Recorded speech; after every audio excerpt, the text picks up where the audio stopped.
Boa tarde, gente. Aqui está chovendo um bocado, não é? Em muitos cantos no Brasil está chovendo muito e aqui não é exceção. Vamos hoje falar sobre ajuda. Eu queria falar isto baseado numa conversa que eu tive com uma evangélica semana passada. Eu falando sobre uns problemas que eu enfrentei quando eu era mais nova, quando eu era adolescente, e ela dizendo: Mas minha filha, por que você não. Você é evangélica? Ela disse: Você é evangélica? Eu disse: Já fui, mas hoje não sou mais. Aí ela disse: Mas por que, minha filha? Servir a Jesus é tão bom. Ele ajuda a gente. Eu disse: Ele nunca me ajudou. Ela disse: Mas ajuda. É só você se entregar a Ele, entregar a sua vida, deixar tudo nas mãos dele, que Ele vai cuidar de tudo. Assim, o que a gente entende por ajuda? A gente entende que alguém ajuda a gente, assim, quando a gente está com um problema, aí essa pessoa vem, ela faz com que a nossa situação, digamos, se torne mais fácil, com que com que o nosso problema diminua ou se resolva, não é? Ajuda é uma coisa concreta e ela traz um resultado concreto. Por exemplo, eu nunca senti que Deus me ajudou em nada. Em nada, de nada, de nada. Nunca. Isso com certeza é uma declaração que vai fazer raiva a muito religioso, porque muito religioso diz: ai, mas eu sempre sinto que Deus está comigo, que Deus me ajuda. É porque você não tem a fé necessária para entender. É sempre isso que eles dizem, eles sempre vão dizer isso: é porque você não tem fé. Ou é porque você não se entregou a Deus em espírito e verdade.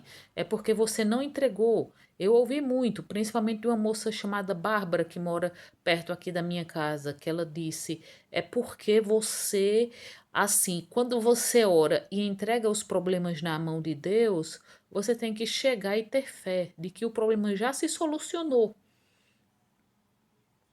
Mas o que a vida mostra?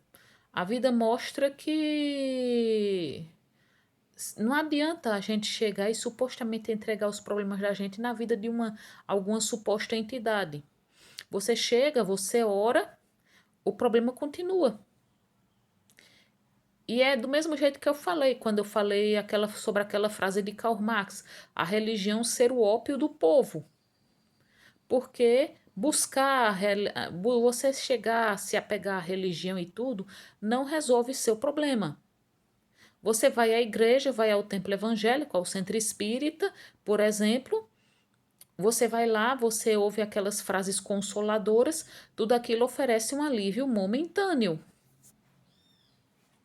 mas não resolve seu problema. Você ouve aquelas frases: ah, olha, Jesus te ama, irmão. Olhe, Jesus vai resolver seu problema, você será grandemente recompensado, Deus vai restituir tudo. Ou é, olha, ai, olha, um dia todo o sofrimento do mundo vai acabar quando Jesus voltar.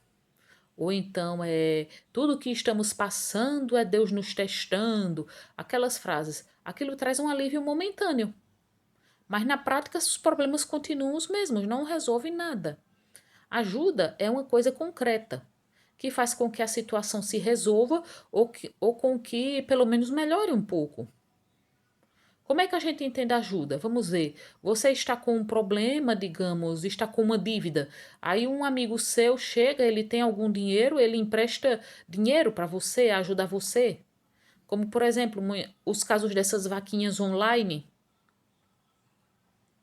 Por exemplo, o povo chega, faz campanha, ajuda você a levantar dinheiro para conseguir, digamos, comprar uma cadeira de rodas, para conseguir começar seu negócio, para financiar seus estudos, comprar, como eu já vi uma vez, para pagar um tratamento médico.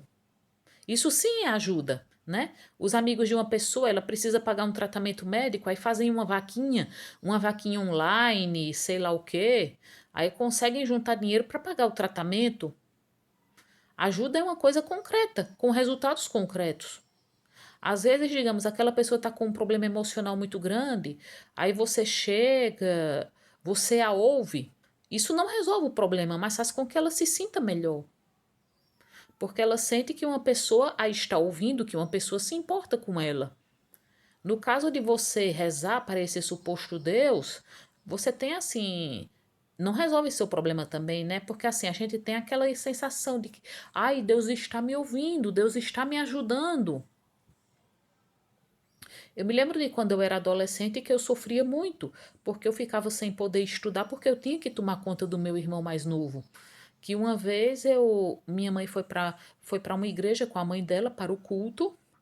Aí ela disse: "Vá, Atenea, se ajeite para a gente ir à igreja." Aí eu disse: "Não, mãe, eu quero ficar para estudar." Aí ela disse: "Atenea, se você não for, Atenea, se você, mas Atenea, eu preciso que você vá para olhar seu irmão para que eu possa assistir ao culto." Não adiantou, eu disse muito que eu queria ficar para estudar, porque eu estava com muito trabalho de escola para fazer, mas ela insistiu, insistiu, insistiu. Aí eu tive que acabar indo à igreja. Eu ficava me sentindo frustrada.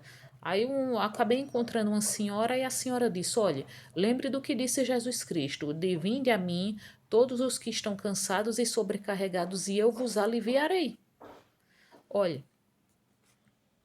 nessa época que eu era adolescente, que eu ficava sem poder estudar, porque tomava conta do meu irmão, e tomava conta do meu irmão e tudo, eu orava para que, assim, as empregadas que mãe contratava para ajudar em casa dessem certo para que eu pudesse estudar.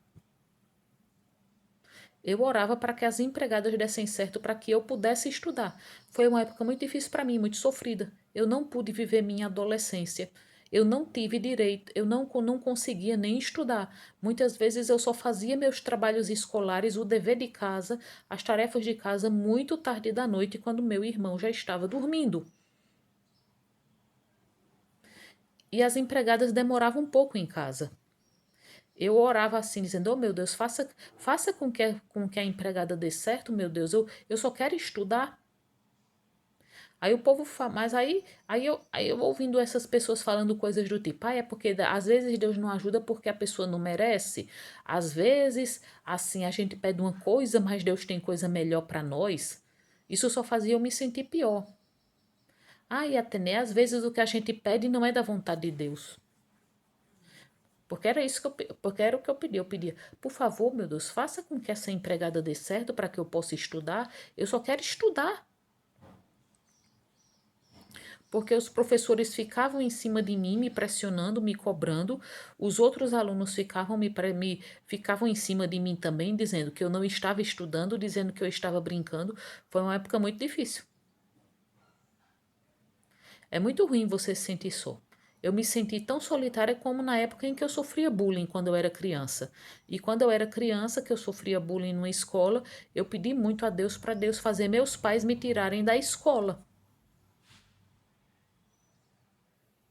E naturalmente não tiraram. Essa história de que Deus ajuda, né? Também na questão do emprego, de quando eu ficava procurando emprego.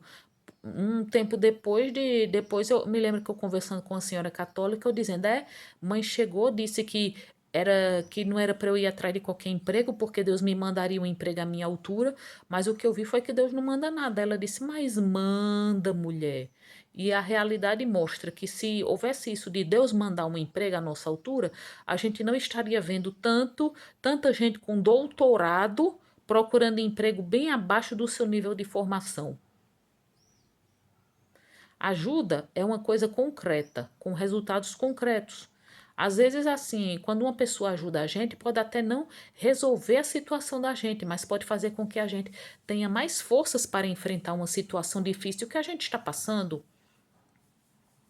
E muita gente que diz: "Ah, olha, não fosse a ajuda de Deus, eu não estaria enfrentando os problemas difíceis que eu estou enfrentando."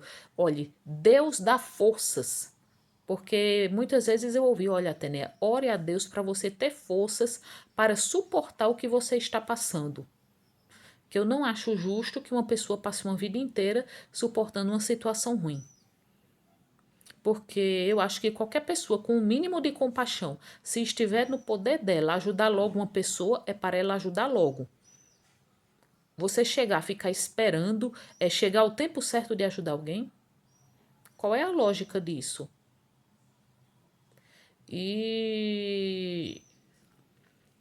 Olha, muitas pessoas que dizem, católicos e evangélicos, e espíritas, que dizem, ai, mas olha, não fosse Deus eu não estaria conseguindo enfrentar minha depressão.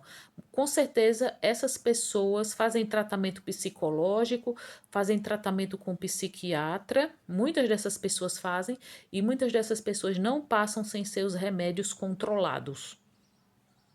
Aliás, muitos pastores e padres hoje em dia não se arriscam em dizer para uma pessoa deixar de tomar os remédios para a depressão.